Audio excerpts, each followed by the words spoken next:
ela está trazendo aqui. Esse eu não sei usar esse microfone.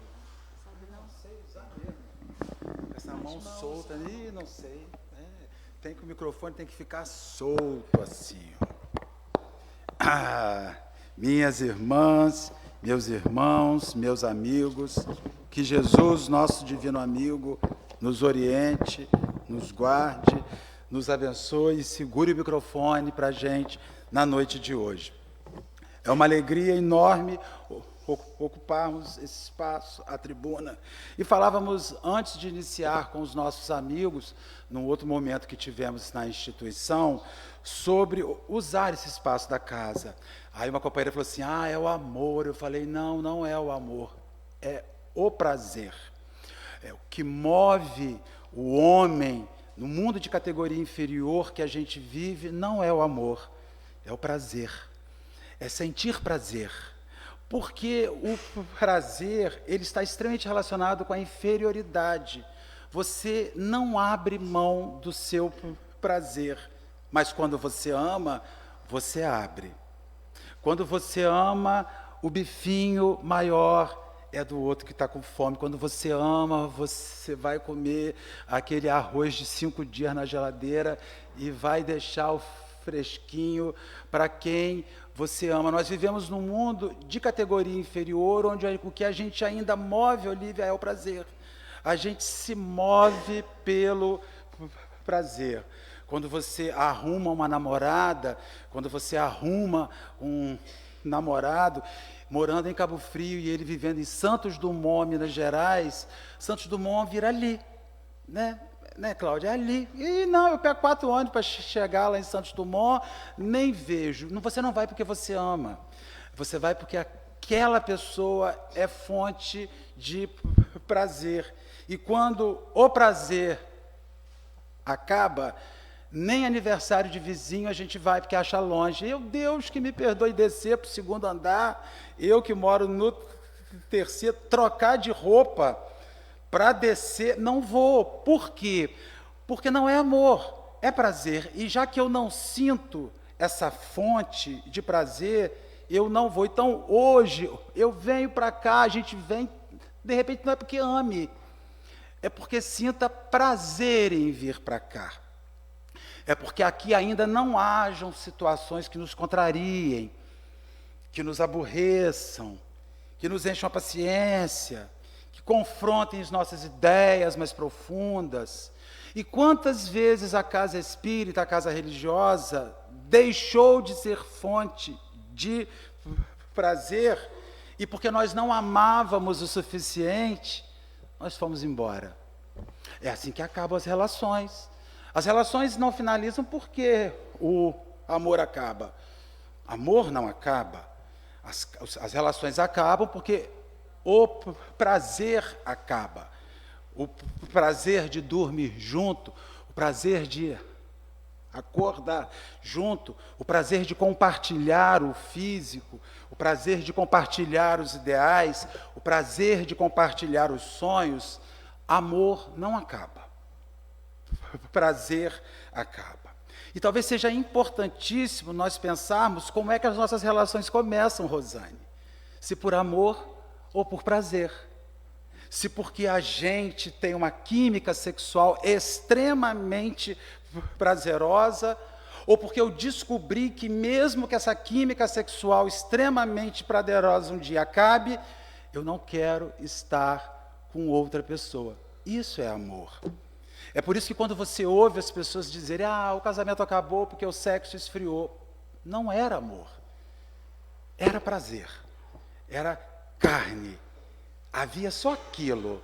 O amor faz com que você enxergue além do prazer, porque o amor de verdade, ele entra nos lugares mais sombrios, infelizes, simplesmente porque o seu amor, ele está lá, ele vai para lá.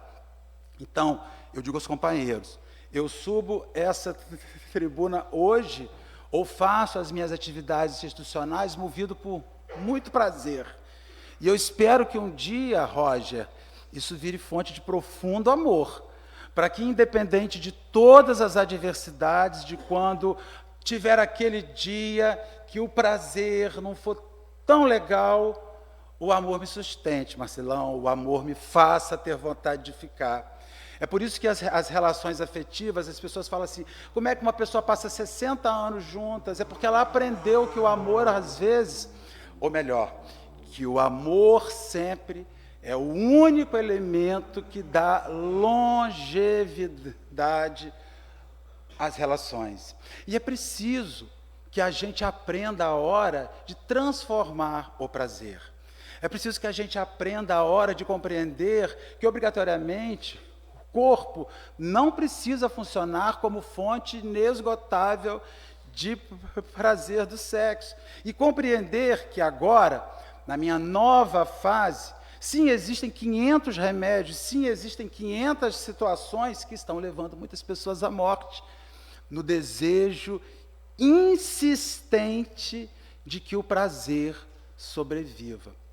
Porque ainda o que rege a categoria inferior de mundo que a gente vive para aqueles que estão chegando na casa espírita, os espíritos dividem as categorias de planetas em 5. As categorias primitivas, que são os primeiros planetas. E nós, o planeta em que vivemos, a Terra, é um planeta de 2ª categoria, chamada categoria de provas e expiações. Ou seja, a gente veio para não ter tanto prazer assim, foi para viver lutas e nessas lutas experimentar isso. Quando a nossa irmã fala, desliguem os seus celulares, ela está dizendo assim, nossa casa espírita, quando as pessoas entram, elas sentem um bem-estar. A gente sabe que as pessoas sentem. Elas entram na casa religiosa e a casa dá uma onda na gente. Porque os espíritos nos falam que a casa espírita, ela tem um halo bem X-Men, bem Marvel, de desenho animado, bem Quarteto Fantástico, que envolve a casa. Cria um halo de proteção na casa. Quando a gente entra lá de fora para dentro da casa, a gente entra num universo protegido.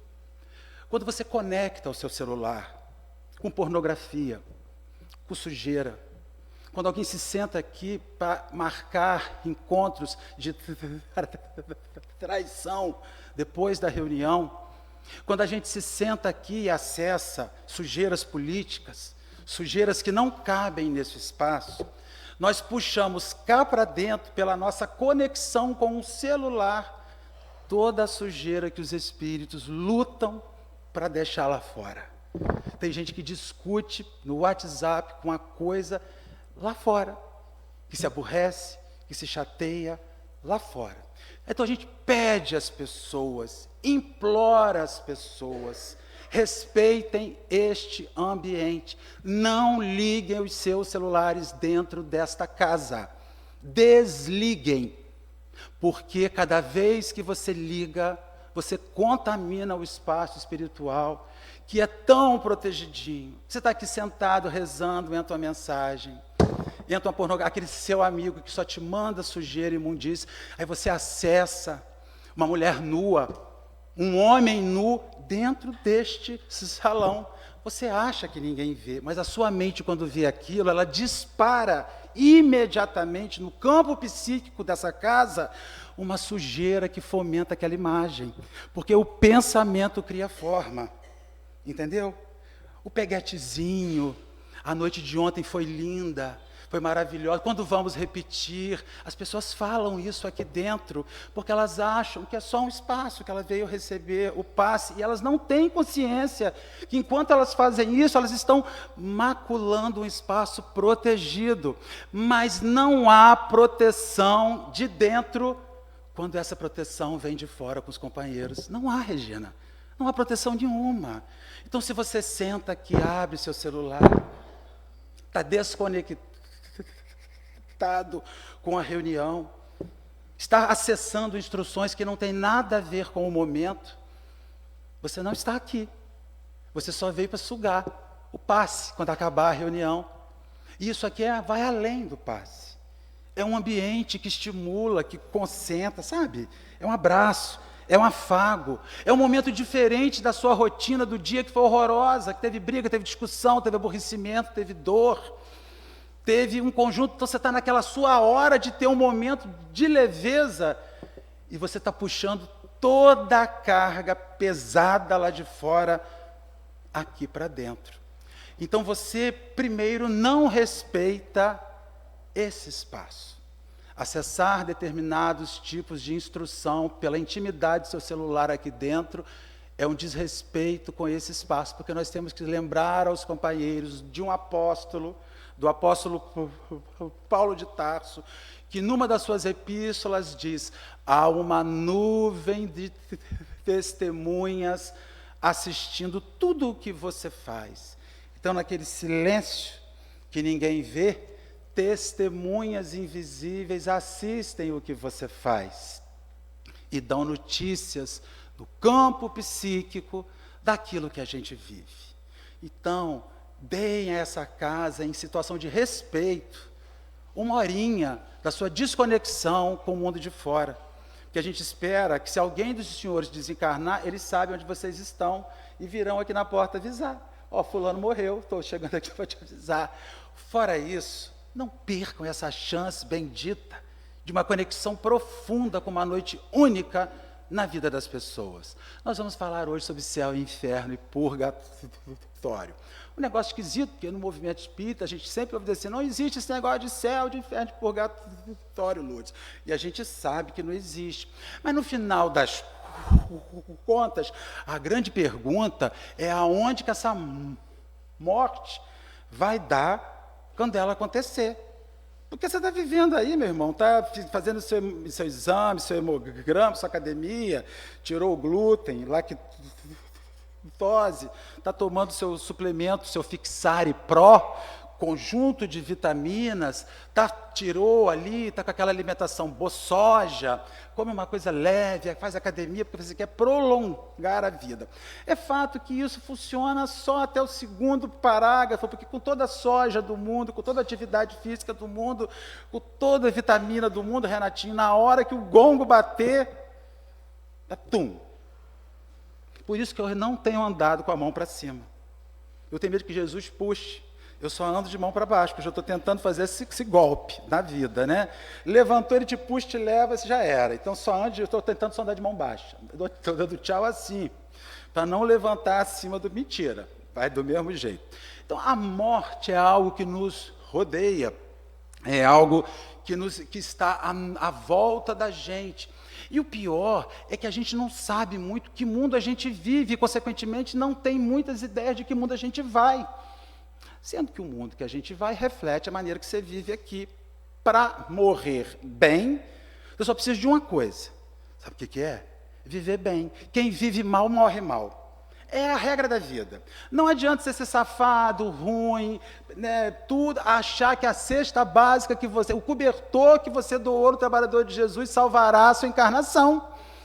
Quando você é um péssimo vizinho, um péssimo filho, um péssimo irmão, um péssimo funcionário, um péssimo chefe, um péssimo existencial.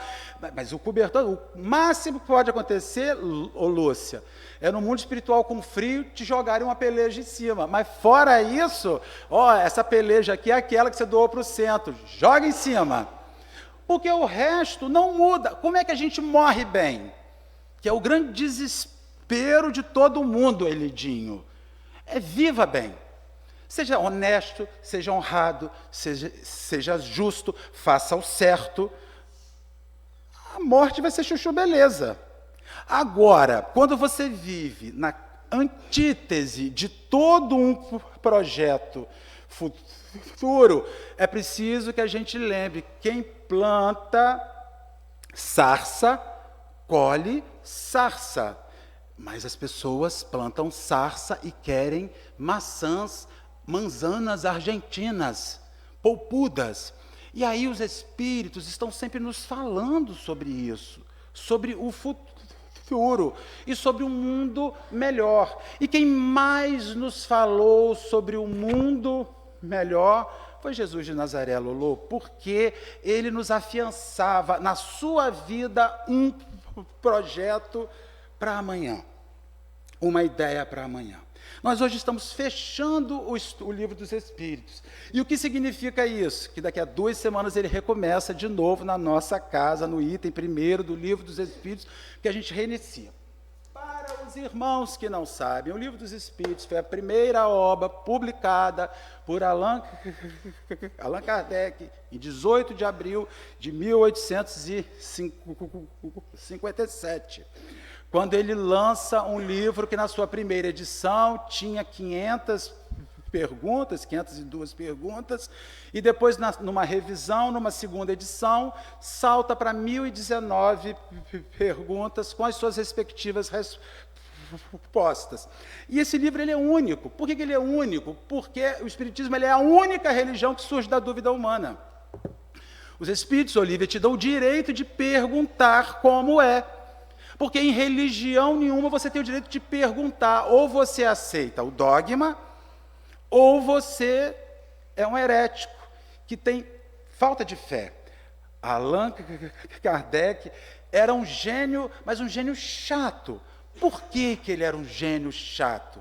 Porque ele desenhava as perguntas sobre muitas facetas, muitas vezes redundando na mesma pergunta, com o único objetivo de saber se a resposta da primeira era relacionada com a segunda, com a terceira, porque muitas vezes eram espíritos distintos, através de médiuns distintos, respondendo a mesma pergunta. E isso é um princípio do Espiritismo, ser universal. Não existe uma resposta única. Então, assim, quando uma mensagem é universal, essa mensagem surge no mundo. É uma mensagem universal que existe uma vida além da vida. Isso o indígena sabe, o espírita sabe, até quem não acredita em nada, também sabe. E isso quem está na África sabe, quem está na Índia sabe, e isso é universal, são informações universais. Ninguém precisa acessar especificamente uma obra para ter esta ciência de alma, porque os espíritos, eles oferecem as mesmas instruções em todos os lugares.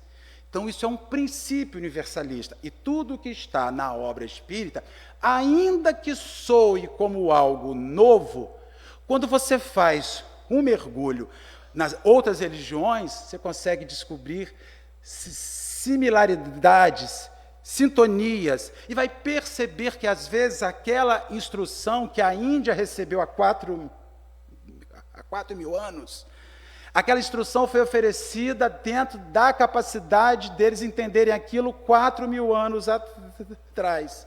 E que a resposta que o Livro dos Espíritos ofereceu há 160 anos, ela está relacionada com aquela época, mas fala exatamente aquilo que na sua origem existe. É por isso que o Espiritismo está muito próximo de Sócrates, das ideias do filósofo Sócrates.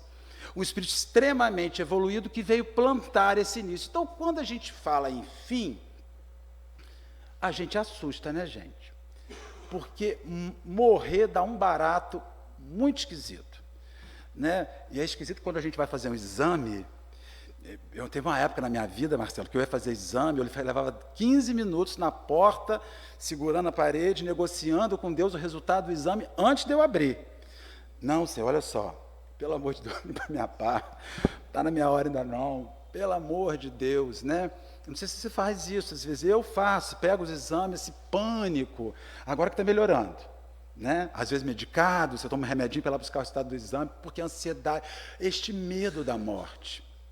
E este medo profundo que nós sentimos em relação à morte é um medo profundo das situações da nossa vida. A gente sabe que não vive como deveria viver. A gente sabe que falta coisas. A gente sabe que tem raiva ainda, que não perdoou. A gente sabe que está magoado com fulano. A gente sabe que quer ficar rico de qualquer maneira nessa vida. A gente sabe que quer ser reconhecido pelo próximo. Como é que eu morro sem fazer minha lipo? Como é que eu morro sem fazer minha harmonização facial, sem tirar a minha papada? Não é minha hora? Então, existe um pavor de morrer sem experimentar as fontes de prazer humana. E essas fontes de prazer humana que nós queremos experimentar, quase sempre são fontes que, ao invés de salvar a nossa vida, nos envenenam. E experimentando aquela fonte de prazer humana, Eu estraguei com a minha vida, agora eu tenho que renovar. Então, as questões ligadas à morte são questões ligadas à consciência. Morrer nos apavora. Porque, no fundo, você sabe a boa bisca que você é. E que se você morrer hoje, a situação vai ser estranha. Eu posso morrer hoje. Xinguei meia dúzia ontem. Eu quero que aquele político morra, desejo a morte dele todo dia. Eu quero ter o horror do meu vizinho. Quando arranharam o carro do meu vizinho, eu bati palma, falei, bem feito. Então, não pode, se eu morrer assim, eu morro ruim. E quem morre ruim, chega o quê no mundo espiritual? Ruim. É a regra. Não tem Dumbledore na portaria, Harry Potter, para limpar a nossa barra. Tem a Voldemort esperando a gente chegar lá na cancela para dizer, bem-vindo, vamos acabar com a sua raça agora no resto. E aí a gente vai ter a experimentação do pranto e do ranger de dentes que o Cristo diz no seu Evangelho. Mas aí, na 1018, Allan Kardec lançará para os espíritos a seguinte indagação: em que sentido se deve entender estas palavras do Cristo, meu reino não é deste mundo? Né? Porque tem uma hora que os discípulos chegam para ele e falam, mestre, quem dizes tu que eu sou? Tu és rei. O engraçadinho lá se levanta, né? Porque sempre tinha aquele discípulo, né? Queria, não, és rei. Aí ele diz assim, se rei eu fosse, os meus súditos não deixariam que eu fosse para onde eu estou indo, para a morte. Aí ele lança, meu reino não é deste mundo, porque se fosse, vocês não deixariam que eu fosse para a morte, e dá uma ensaboada na cara do apóstolo. Porque o apóstolo quis sair bonito na foto, és o nosso rei, mas como deixas o teu rei para a morte? Como levantas o teu rei numa crucificação que é oferecida? A gente fala da crucificação, né, gente? Um romance, a cruz do Cristo. Gente, a crucificação era uma pena de morte que se aplicava ao pior criminoso da época. Não tem romance na crucificação nenhuma. O momento em que você fala, e o Cristo foi crucificado, e a gente fala como se a crucificação fosse algo. Crucificação era uma pena de morte que o governo romano aplicava ao pior dos criminosos que não tivessem origem romana. Porque a pior das penas que se aplicava ao romano era a decapitação, cortar a cabeça. Então, Jesus, quando ele é crucificado, ele é assassinado num ato de pena de morte daquela época. E não é bonito aquela situação. Então ele fala, mas como, Vera, se o meu reino fosse daqui, você, minha súdita, que me chama de rei, não deixaria que eles fizessem isso comigo. Não deixaria que eles acabassem, e ele não estava errado. Ele chamava a nossa atenção para a hipocrisia do título que você usa para alguém, quando é só um título. Como chamar Jesus de mestre? É complicado, né? Quando você fala assim, Jesus, o meu mestre. Tudo bem, eu repito na matéria dele, mas ele é o meu mestre, que eu vou repetindo na matéria. É estranho, né? Parece que o professor é ruim. Né? Não consigo passar porque essa matéria é muito difícil, o professor é muito ruim, não sabe explicar direito. A gente às vezes fala isso com a mãe, quando te chama, meu filho, você está sendo reprovado de novo. Mãe, o professor é horrível, eu não entendo nada que ele fala. E eu tenho a impressão que a gente é assim com Jesus. Não, deixa que eu preciso emagrecer, mais um pouquinho. Senão meu papel voa. Você liga, você vai parar lá em Arraial. E aí você fica assim, mas é difícil. Então, chamar Jesus de mestre deveria nos alegra, mas deveria nos dar um pequeno estado de vergonha, porque eu preciso perguntar, ô Claudinha, que lição é essa de décadas que parece-me que eu estou sempre com 6? Às vezes nem passo, tiro 5,5, né? E assim, 6 dá para passar, porque o espírita, ele é assim. Também não dá para ser bom tudo de uma vez. É quase dizendo assim, com 6 a gente passa. Passa de um lugar ruim para um menos ruim, mas continua no lugar ruim. Para sair de um ruim para um menos ruim, tem que tirar de 9,8 para cima, para você poder dizer assim, Vânia, agora deu, agora você gabaritou, você tem direito, porque a gente quer ir para um lugar bom com 6, entendeu, Lúcia Lage? Eu quero ter um bom lugar, eu quero ter o direito de dizer, não quero essa festa de formatura assim, e bater boca com o aluno nota 10, porque eu também fui aprovado no curso com 6, e eu tenho esse direito, porque estamos em situação igual. No mundo espiritual, esse mérito, essa meritocracia, não é assim. Não é porque você chega, que você já chega na janelinha. Vamos ver seus méritos, vamos ver os seus esforços, vamos ver como você age. E então os Espíritos respondem. Respondendo assim, Jesus falava no sentido figurado. Queria dizer que o seu reinado se exerce unicamente sobre os homens de sentimentos puros e desinteressados. Ele está onde quer que domine o amor e o bem. Ávidos, porém, de viver as situações deste mundo, os apegados ao bem da terra, os homens com ele. Aí vem a resposta fatídica: não estão. Então é mais ou menos assim, ô Márcio, não basta você chegar aqui. Tem que ver o quanto ele chega em você. Essa é a situação do reino de Jesus. O reino de Jesus não comporta os hipócritas. Porque o hipócrita é aquele que diz Senhor, Senhor, e ele mesmo diz, nem todos aqueles que dizem Senhor, Senhor, entrarão no reino dos céus. Ele está falando dos hipócritas, que falam que estão abraçados com... Eu tenho muita fé. Eu tenho uma fé, eu tenho uma crença em Jesus, mas eu não sei porque que a prefeitura não limpou os mendigos todos em situação de rua debaixo da ponte, porque a gente paga o IPTU caro no portinho para ter que passar para ali e ver aquela gente. A gente fala deles como se eles fossem lixo. E a gente fala como que se quem tivesse que limpá-los é a Consercaf, que chegaria com um caminhão lá e os recolheria e mandaria para Linhares. Então, assim, veja, a gente tem um Cristo no coração afável, a gente fala, a gente acredita, mas numa questão falseada, o próximo não é o próximo.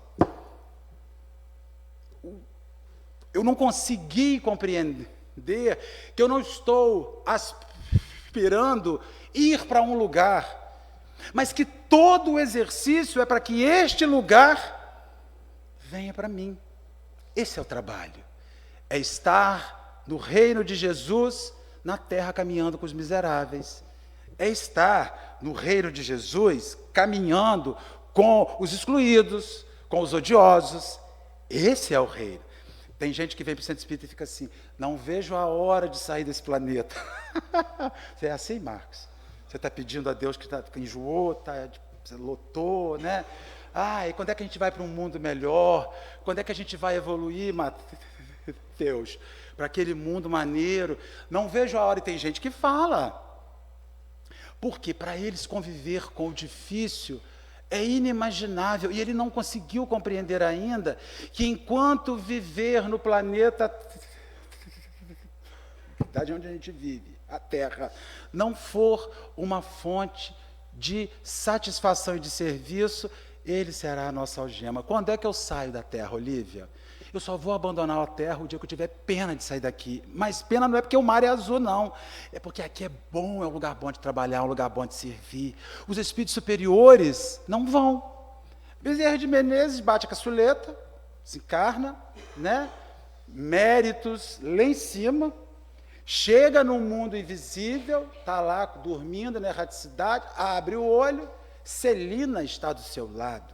Celina é um espírito de alta envergadura, mensageira de Maria de Nazaré.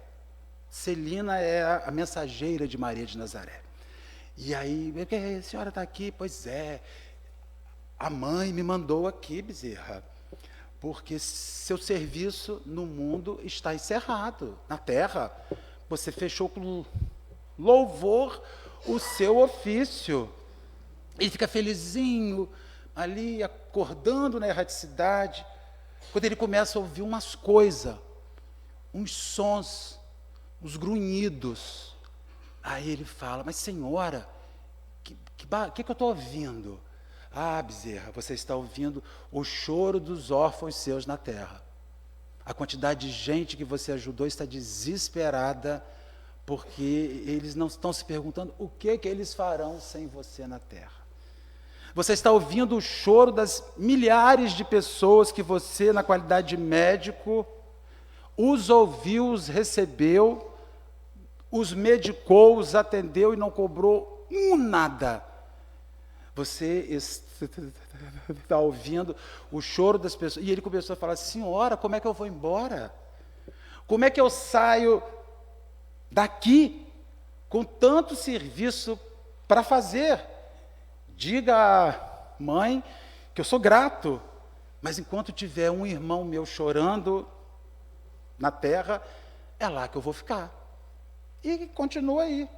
Segundo a obra, o semeador de estrelas, responsável pela evangelização nas Américas, no continente americano. O Bezerra às vezes assume essa atividade única de sair evangelizando as Américas e está aí fazendo serviço, e há 100 anos é o instrutor dessa casa que está funcionando aí. Então vocês vejam que esse Espírito puxou o reino de Deus para dentro de si. Esse Espírito compreendeu, Rosane, que o reino de Deus não está naquele lugar, que se ele não estiver aqui, não vai estar em lugar nenhum, e talvez seja esse o desespero humano. Quando é que vai melhorar? Quando é que vai melhorar? Quando é que vai ficar bom, né, Cristian? Quando é que vai melhorar? Quando é que vai acabar essa dor? Vai acabar quando essa dor acabar dentro de você. Quando Jesus for para dentro de você. Quando ele não for uma coisa que você busca fora de você. Entendeu o negócio? Eu vou lá no centro receber algo. É justo, é digno. Eu ainda não sei o que eu faço, mas chegará uma hora que eu terei que começar a produzir algo, ao invés de só receber algo. E quando eu começo a produzir algo dentro de mim, o centro deixa de ser um lugar para onde eu vou receber e passa a ser um lugar onde eu vou trocar. Quantas pessoas vêm para receber? E quantos pararam para pensar, quando é que eu vou começar a trocar? A trocar a mesma sensação que eu recebo, entendeu? A trocar a mesma vibração que eu recebo. É natural que num primeiro instante a gente precise se abastecer, mas você tem que se perguntar, quantos anos eu terei que me abastecer? Quantas décadas eu terei que me abastecer? Quando é que eu já vou conseguir produzir? Quando é que eu já vou começar a devolver? Quando é que eu já não serei só aquele que tira, mas serei aquele que negocia numa oferta e fomento essa atividade? E na 1019, Kardec já desanimado com tudo na vida, ele vai lá, ainda bem que o Lúcio está aqui, que eu vou beber a minha água e a dela, e lança a pergunta final do babado. A pergunta que fecha a obra. Tampa do caixão. Ele diz assim, poderá jamais implantar-se na terra o reino do bem? Será, gente, que nós vamos passar a vida inteira com Gaza e Israel lutando? Será que nós vamos passar a vida inteira assistindo no JN, Rússia e Ucrânia, o drone da Ucrânia derrubou 40 aviões? Porque... Será que vai ser assim o resto da nossa existência? A gente ver conflito, ver combate, ver doença, ver morte, ver... Será que um dia isso não melhora? Será-se que um dia isso não melhora e vai dando uma angústia na gente, tem hora, Rosário, porque a gente fica assim, meu Deus, quanto mais a gente reza, mais assombração aparece, e quanto mais acaba a instituição religiosa, mais bomba solta, é mais sujeira, e as coisas vêm, saltam aos nossos olhos, aparecem na nossa frente. Um dia não chegará esse reino, Cláudia, chega ou não chega? Aí os espíritos vão responder. O bem, a resposta é longa, o bem reinará na terra. Quando, entre os espíritos que a vêm habitar, os bons predominarem, porque então farão que aí reine o amor, a justiça, que é a fonte do bem e da felicidade, por meio do progresso moral e praticando as leis de Deus, é que o homem atrairá para a terra os bons espíritos e dela afastarás o mal. E aqui ele fala uma coisa que assusta a gente, porque ele vai afastar os maus. E nisso nós temos que compreender a palavra exílio. É denso, né, Renato? Exílio. Então ele diz assim, o mundo não é bom ainda porque tem mais gente ruim do que gente boa. A resposta, no século XIX, em 1857, é lógica e clara, Lourdes. O mundo é ruim, Cias, porque tem mais gente ruim do que boa.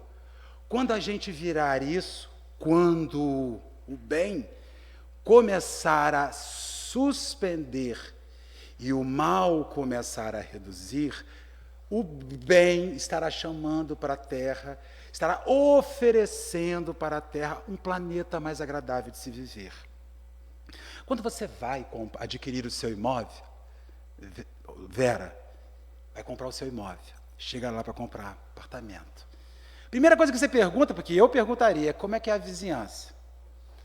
A música é alta? Tem funkeiro que toca música alta aqui de madrugada para eu ter um infarto?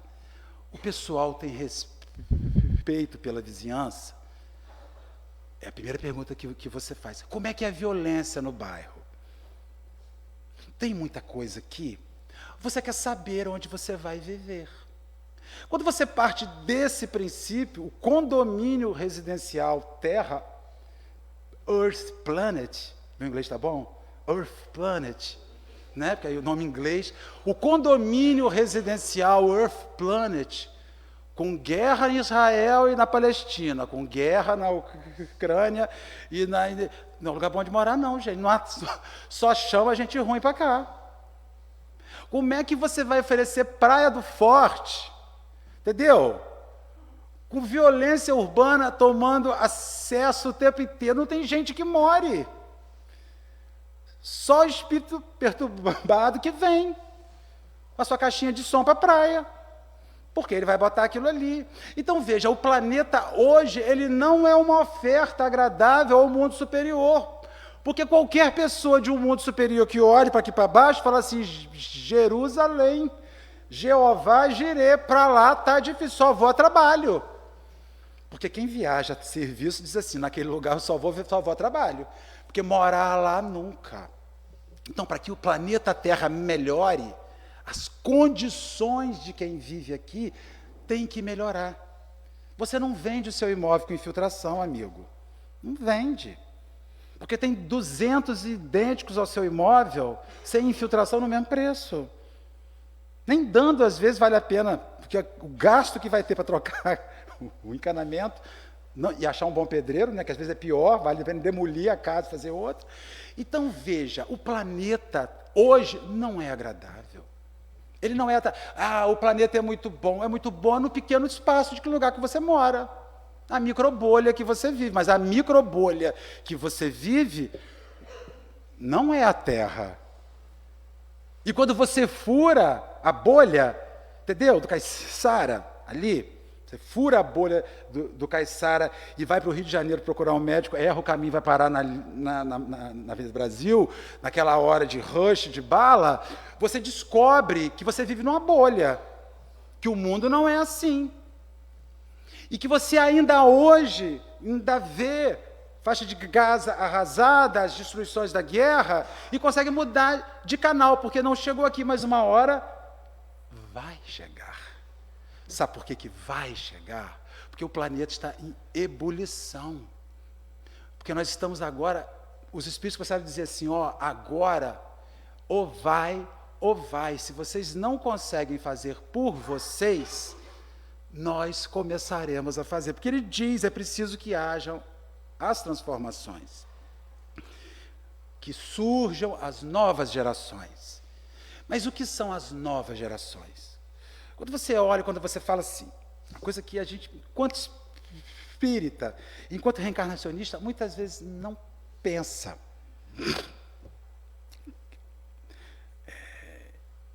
Eu vou consumir esse planeta. Porque quando consumir todos os recursos, eu já não vou estar mais aqui? Vai sim. Porque há uma dinâmica chamada reencarnação. Se você todo dia, você tem cara que pega a mangueira para lavar a calçada todo dia e gasta Jutunaíba inteiro. Hoje tem água. O dia que não tiver, eu não estou nem aí, porque eu já não vou estar, mas aqui eu já morri. Vai sim. Vai voltar com a boquinha aberta, seca, porque quando você lavava 200 mil litros d'água para tirar a poeira da sua calçada, não pensando nesse aspecto de ambiente, que, na verdade, a gente tem uma burrice, que a gente fala assim, temos que deixar um mundo melhor para os nossos netos, só que os seus netos podem ser você. Já parou para pensar? Os seus bisnetos podem ser você. Já parou para pensar sobre isso? Que quando você fala que tem que deixar um mundo melhor para os seus filhos, para os seus netos, para os seus bisnetos, para a nossa geração futura, a geração futura somos nós de volta. Então, quando você ferra com o planeta hoje, quem arcará com a ferrada do planeta amanhã é Heloísa com o nome de Josefina. Ricardo, você tem... Já pensou? Inverter a polaridade? Você é Ricardo, você e Ricardo volta Heloísa e você é Ricardo. A polaridade vai virar. Então, quem herda a Terra? Somos nós. Então, temos que deixar um mundo melhor para os nossos filhos. Tem que ser doido. É um mundo melhor para a gente, porque a gente vai voltar. E vai voltar aqui. E vai voltar... Entendeu o lance? É sério. Porque nós não estamos construindo um mundo melhor para as novas gerações. Sabe por quê? Porque as novas gerações somos nós de volta. Somos nós renascendo. E a gente é tão burro que a gente esquece disso. Desculpe ter burro, porque eu me sinto esse burro, sabe? Eu estou falando de mim. Eu sou tão burro que às vezes eu faço, eu vou jogar uma bala no chão aqui de plástico, depois alguém limpa. E se ninguém limpar daqui a 600 mil anos, pode ser que daqui a 100 anos eu pise aquela bala em algum lugar ali. Porque é para mim que eu estou fazendo. E os Espíritos falam, não tem nova geração, com essa geração velha, antiga, que não se renova, que não olha. Aí ele segue dizendo assim, estes, porém, não a deixarão, senão quando daí estejam abandonados o orgulho, o egoísmo. Predita foi a transformação da humanidade. E vos avizinhais do momento que se dará. Estão cantaram a pedra em 1857. O negócio já está chegando. A mensagem mais bonita, que mais me sensibiliza a alma, ao mesmo tempo que me assusta aos horrores, é o prefácio do Evangelho segundo o Espiritismo. Leiam. É a mensagem profética, porque quando o Espírito de verdade dita a mensagem e no final 200 espíritos assinam juntos, afirmando, eis que são chegados os dias e os tempos de que tudo se restabelecerá contra a vontade daqueles que relutam. Então, agora o modo é assim, nós não estamos preocupados se vocês não estão afim. A hora é, quem não se ajustar, pode ser que as próximas reencarnações não se deem na Terra, se deem em modo de exílio, porque o planeta precisa avançar, o planeta precisa evoluir. Enquanto, Olívia, eu existir dizendo assim, quando é que essas pessoas vão resolver ser boas? Quando é que os outros vão respeitar? Quando é que o mundo vai ter mais amor? Olívia, não é sobre o outro, Olívia, é sobre eu, é sobre você. Quando é que eu vou conseguir amar para merecer ficar nesse mundo? Quando é que eu vou conseguir perdoar para ter o direito de me sentir um habitante futuro da Terra? Quando? Quando é que eu vou olhar para a minha vida e entender que há méritos existenciais da minha permanência nesse mundo? E eu sei que para muita gente, às vezes até para as pessoas que vêm pela primeira vez, isso soa meio hollywoodiano. Mas, gente, esse povo é doido, falando de vida futura, de exílio. Mas eu vou dizer para os companheiros uma coisa: leiam história. Por que não tem mais um egípcio fazendo as pirâmides? Por quê? Porque aqueles espíritos não estão mais na terra, meteram o pé. Aqueles que sabiam fazer aquele negócio, ralaram o peito. Ó, na gíria. Se escafederam. Tem mais ninguém aqui não. Por que não nasce mais um Sócrates na Grécia? Renato, cadê? Não nasce mais ninguém na Grécia. A Grécia hoje só faz vender a cidade entupida e azeite. O berço da civilização ocidental de instrução mundial. Não tem mais um grego. Por quê? Porque aqueles espíritos foram embora. Já não estão mais aqui. Por quê? Por que os persas que inventaram a matemática, por quê? O que houve com aqueles homens que sumiram? Por quê, Heloísa? Que não tem mais ninguém. Porque aqueles espíritos que vieram exilados de outros lugares, fecharam o seu ciclo aqui e, foram embora. Então, isso não é ficcional. Porque se isso fosse ficcional, aqueles espíritos estariam fazendo pirâmide lá no Egito até hoje. Aqueles espíritos estariam escrevendo as suas Ilíadas, os seus textos, a sua literatura profunda, a sua filosofia, a sua arte, até hoje.